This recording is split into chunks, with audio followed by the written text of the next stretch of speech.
Itu perencanaan usaha kerajinan untuk pasar lokal. Oke, kita dari pengertian pasar lokal dulu.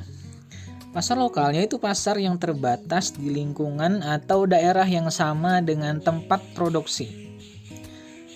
Kebutuhan pasar lokal dapat diketahui dengan melakukan pengamatan terhadap pasar sasaran. Nah, apa itu pasar sasaran? Pasar sasaran yaitu kelompok pasar atau konsumen yang ditargetkan untuk membeli suatu produk. Pasar sasaran yang berbeda memiliki kebutuhan, keinginan, selera, dan daya beli yang berbeda pula.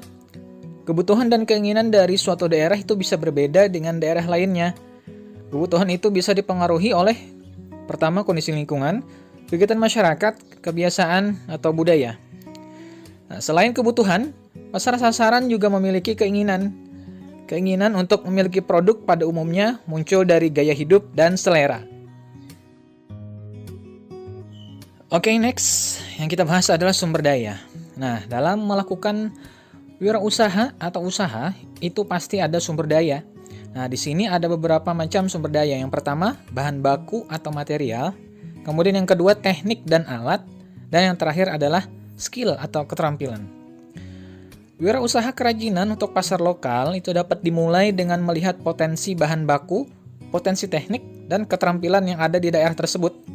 Nah, teknik-teknik yang digunakan untuk membuat kerajinan itu ada 4. Pertama, teknik ukir, teknik sambungan, teknik anyam, dan teknik jahit.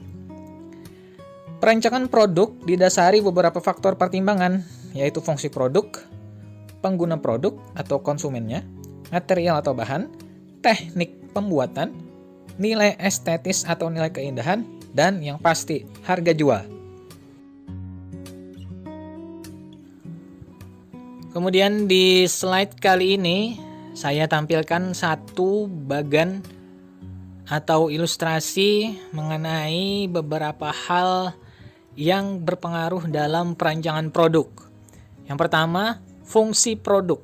Nah, jadi dalam merancang suatu produk itu kita harus memikirkan fungsinya apa. Kemudian, pengguna produk atau konsumen atau yang menggunakan produk. Jadi kita juga harus pertimbangkan konsumen kita seperti apa, usianya berapa, kesukaannya apa, dan lain-lain.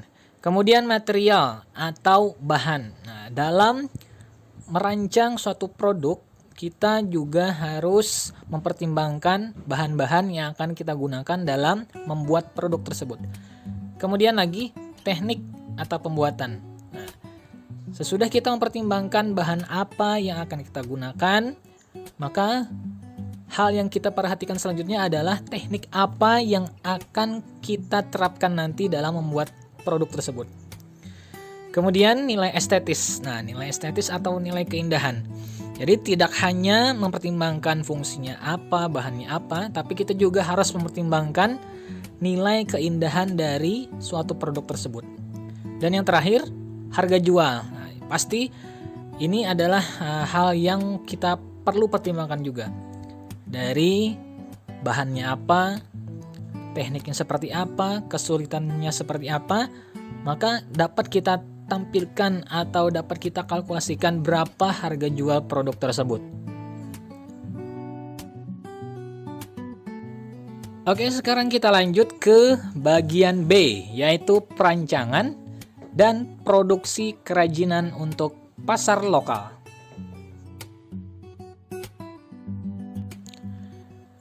Dalam merancang suatu produk, itu kita harus melewati beberapa tahapan atau proses. Dari mencari ide produk dengan curah pendapat atau brainstorming, kemudian rasionalisasi, kemudian prototyping atau membuat model atau membuat sketsa, dan yang terakhir adalah menentukan desain akhir.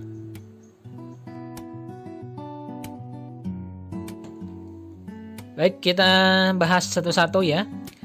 Pertama, dari mencari ide produk dengan curah pendapat. Pada proses brainstorming atau curah pendapat ini, setiap anggota kelompok harus membebaskan diri untuk menghasilkan ide-ide yang beragam dan sebanyak-banyaknya. Beri kesempatan juga untuk munculnya ide-ide yang tidak masuk akal sekalipun. Tuangkan ide-ide tersebut ke dalam sketsa. Nah, jadi apabila kalian itu punya ide-ide, apapun idenya, baik itu kalian atau teman-teman kalian, silahkan munculkan idenya, jangan takut. Dan jangan lupa, ide tersebut tuangkan ke dalam sketsa. Kemudian yang ketiga, kunci sukses dari tahap brainstorming dalam kelompok adalah jangan ada perasaan takut salah. Nah, sebagaimana yang sudah saya sebutkan tadi, bahwa dalam menuangkan atau mencari ide produk, jangan ada perasaan takut salah. Artinya apa? Andai kata ide yang dikeluarkan adalah yang tidak masuk akal sekalipun, tetap jangan dipermasalahkan. Tetap diperhitungkan saja. Tuangkan ke dalam sketsa. Kemudian yang keempat, setiap orang berhak mengeluarkan pendapat, saling menghargai pendapat teman, boleh memberikan ide yang merupakan perkembangan dari ide sebelumnya, dan juga jangan lupa mencatat setiap ide yang sudah muncul. Oke, tahap atau proses yang kedua yaitu rasionalisasi. Rasionalisasi adalah proses mengevaluasi ide-ide yang muncul dengan beberapa pertimbangan teknis seperti bagaimana menggunakan produk tersebut, cocokkah material yang ada dengan produk yang bakal dibuat, memungkinkankah memproduksi barang dengan teknik pembuatan yang ada, kemudian ukuran, apakah sesuai sudah dengan produk tersebut agar mudah digunakan oleh konsumen, kemudian sketsa produk yang ada, apakah memungkinkan untuk dibuat. Nah, jadi di tahapan ini, di proses rasionalisasi ini adalah tahapan di mana kita memikirkan apakah semua yang sudah kita rencanakan itu sudah cocok atau apakah sudah logis. Misalkan bahan-bahan yang kita buat itu cocokkah atau logiskah sudah? Teknik-teknik yang bakal kita terapkan sesuaikah sudah? Nah, jadi itu yang dinamakan tahap rasionalisasi. Oke, lanjut ke bagian yang ketiga atau proses yang ketiga yaitu prototyping atau membuat model. Nah, seperti yang sudah saya jelaskan di proses yang pertama yaitu merancang ide dan diterangkan ke dalam sketsa. Di bagian yang ketiga ini adalah kita juga akan menerapkan ide tersebut ke dalam sketsa. Cuman bedanya adalah sketsa di sini dalam bentuk format 3 dimensi, yaitu studi model. Studi model dapat dilakukan dengan material sebenarnya ataupun bukan material sebenarnya. Maksud dari material sebenarnya adalah material yang akan digunakan pada produksi kerajinan. Alat bantu yang dapat digunakan dalam pembuatan studi model adalah gunting, cutter, lem, selotip, atau alat pemotong dan bahan perekat.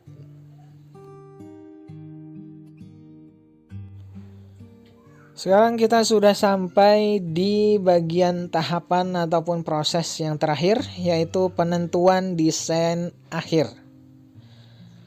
Studi model dapat menghasilkan 3-5 buah model.